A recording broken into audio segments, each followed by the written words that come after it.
Kaixo Zubarazmarriko eskolako bosgarren mailako ikasleak gara. Ariane Baian eta Itxola Botetan nik neun aroa milan zelularen proiektua erakutsiko du. Zelula izaki bizionak izaten dituzten zatien artean txikienak dira. Zelulak zati txiki bat likido batez beteta daude. Eta zelulak bizitzen daude nutrizio harremana eta ugalketa osatzen dutelako. Zelulak mota asko daude. Hau animali zelula da. Zitoplasma, nukleiza hau da. Zitoplasma mintza, nukleiza hau da. Zitoplasma hau. Eta nukleoa hau. Animali zelula askoko forma dituzte. Esferikoak, kubikoak eta izar forma. Oso irregularrak dira.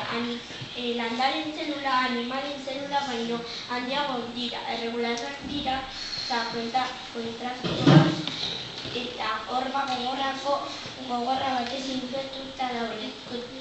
Kloroplastoa izeneko organoa dituzte. Zelulanistuna zelula asko dutena da hau. Eta zelula bakar batez osaturik daudena. Antolamendu mailak ehunak organoak, sistemak eta aparatuak dira. Ehunak motak bereko zelulak osatzen dituzte. Organoak ehunak elkartzen diren funtzio berean lan sistemak organoekin elkar egiten direnak aparatua sistema organo bat da. Izaki bizidun erreinua. Lehenengoa animalien erreinua da, eta bigarrena landaren erreinua. Hirugarrena ondorien erreinua, laugarrena bakterien erreinua, eta bosgarrena protozoak eta virusak ez dira erreinuak sartzen. Zelula baten barruan sortzen dira ugalketa egiteko.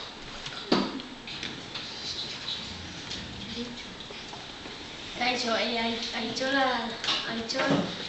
naiz eta animali erreinua eta landare erreinua egingo dut. Zelulanistuna eta beti izaki bizidun batzuetan elikatzen dute. Eta landare erreinua leku batetik bestera mugitzen gai dira. Zelulanistunak dira. Ez dute elikagaiak hartzeko beharrik, beren elikagaiak sortzen dute. Onde erreinuak izaki zelulanistunak dira. Ez dira mugitzen leku batetik bestera. Ez dute beren elikagaia sortzen eta beste izaki bizidun batzuen eta haien ondarrez elikatzen dira. Bakterio erreinua zelula bakarrak dira. Haien zelula oso soilak eta txikia da. Batzuk erabilgarriak dira eta beste batzuk gaixotasunak sortzen dituzte. Landare taldea, lorerik gabeko landareak, gororioa eta iratxeak dira. Landare taldea, landare lorenak bihurtzenoak eta angiozenoak dira. Landaren elikadura iresugatzailea gai dira beren elikagaia sortzeko. Ura, gas mineralak eta karbono dioxidoa erabiltzen dute. Fotosintesia ura gehi gas minerala gehi karbono dioxidoa osatzen dute.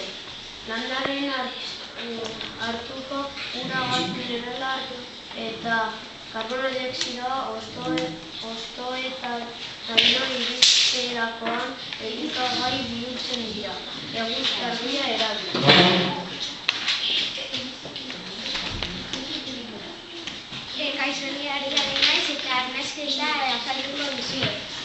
Arnasketa landarek egun osoan egiten dute eta horretarako oxigeno hartu eta karbono dioxidoa botatzen dute. Landaren ugalketa sexualan bi atal daude, atalarra eta atalemea. Atalarra estamina eta antenak dira, eta anteletan polena dago. Eta atalemea fisiak eta gurutegiak dira, eta gurutegian ovuloak daude. Eta loreak landaren ugaltze organoak dira.